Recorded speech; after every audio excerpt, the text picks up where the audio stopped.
皆さんこんにちは。リトルビーガーデンのみーこです。ゴールデンウィーク中は孫も遊びに来ていたため動画もお休みをしてしまいましたが、後半はあいにくの雨降りということでベランダの多肉にも水やりをしていなかったため、水やりを兼ねて今回はあえて1日雨ざらしにしてみましたが、思いのほか雨の降る量が多くて、多肉にとってはこの雨の水やりがちょっと負担になってしまったかもしれません。この後ベランダの多肉にはビニールシートをかけ雨よけをしていきます。土がまだ水分をたっぷり含んでいるため、ロゼットの上の水滴もブロワーを使い吹き飛ばしておくことにします。そして今ざーっと多肉を一通り見ていきましたが、雨がかからず土がまだ乾いている多肉もあり、これはビニールシートをかけた後、場所を移動して雨が少し当たるようなところに置き換えをしておこうかな。4月に花芽を摘んだばかりなのに、こうして見るだけでもたくさんの花芽が上がっています。このミニマハイブリッド花芽かなと思っていたら、これは雨水が溜まっているだけでした。そしてこのルドルフにも花芽がついています。紅葉もまだ冷めていない多肉も多く、このフロリディティールもまだまだ赤くて可愛いんですよね。水蜜桃も水を吸って葉が生き生きしていますね。このトレイは今年お迎えした多肉をベランダに持ってきたものになりますが、なんとラブウェーブが蒸れてしまっていました。これは成長点から言っているので、もしかしたらダメかも。雨ざらしにすると水分調整ができないため、こんな風に蒸れてしまう多肉もいるんですよね。雨ざらしをするときは注意が必要です。ロゼットの上に水が溜まっている多肉が多いですが、蒸れている多肉は他にはないようで一安心です。はい、そして先ほどね蒸れていたこのラブウェーブを持ってきて、緊急に胴切りして茎をチェックしてみたいと思います。多分ねもうこれ成長点までいってるのでダメかな。途中の葉っぱがね何枚かじゅれていたら大丈夫かなってまだ救いはあるんですが、とりあえず葉を数枚外して、ここからカッターで切り込みを入れていこうと思うんですが、やはりもう茎の色が少し茶色くなっていますね。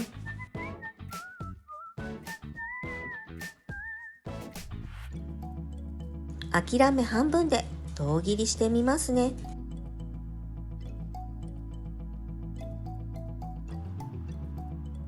やっぱりこれ茎抹茶色でした。葉を取ってみると、葉の付け根部分はじゅれている気がします。こちらも状態はとても悪そうです。もしかしたらこの枯れた花芽の茎から調子を崩してしまった可能性もありますね。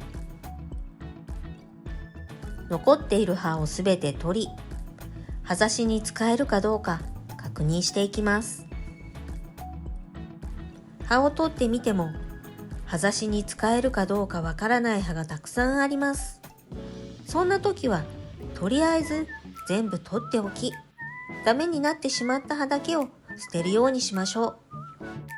実はこのラブウェーブ、葉ざしを何枚か取り親株の横に刺しておいたんですが、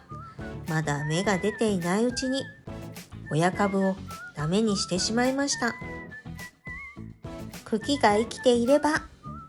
ここから小株を育てようと思っていたんですが、この葉ざしたちにかけてみようと思います。ラブウェーブは残念な結果になってしまいましたが、これ以上被害が出ても悲しいので、ブロワーを使い、多肉のロゼットの上に乗っている水滴を吹き飛ばしておきます。そうそう、こんな風にベランダ多肉を雨ざらしにするときは、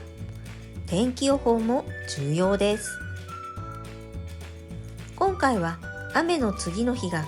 曇り予報で、最低気温は12度、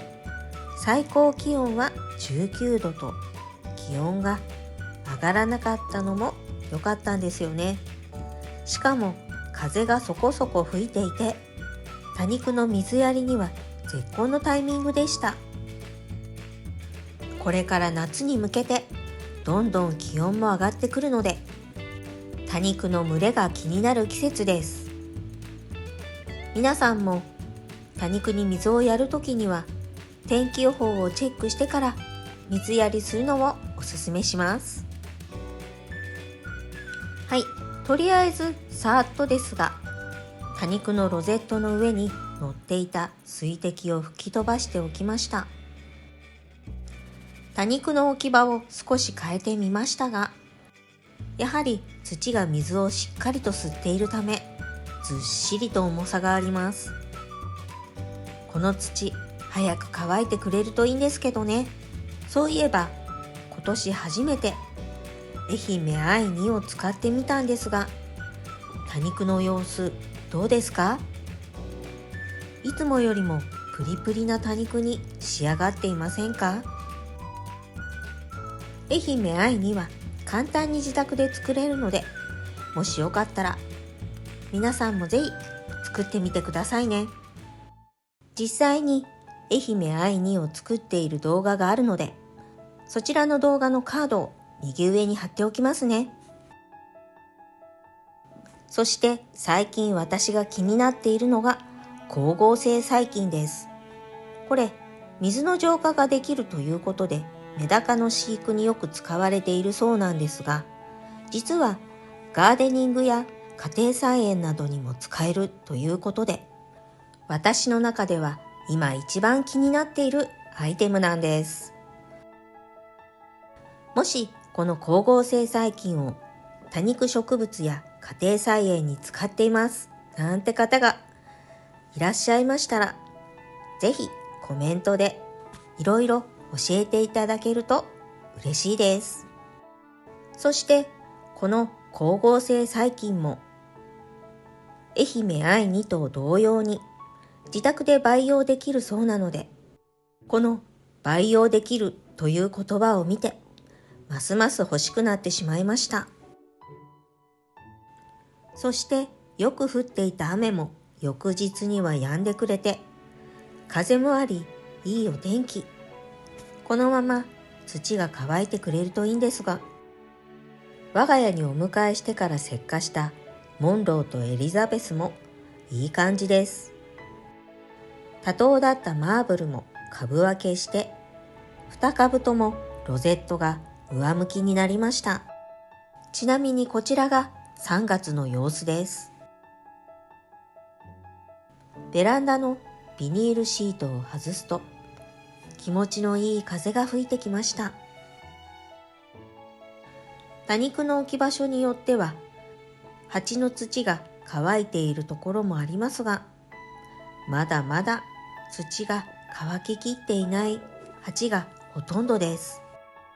それでも今週は最高気温が23度と、まだそこまで気温が上がらず、少し安心しています。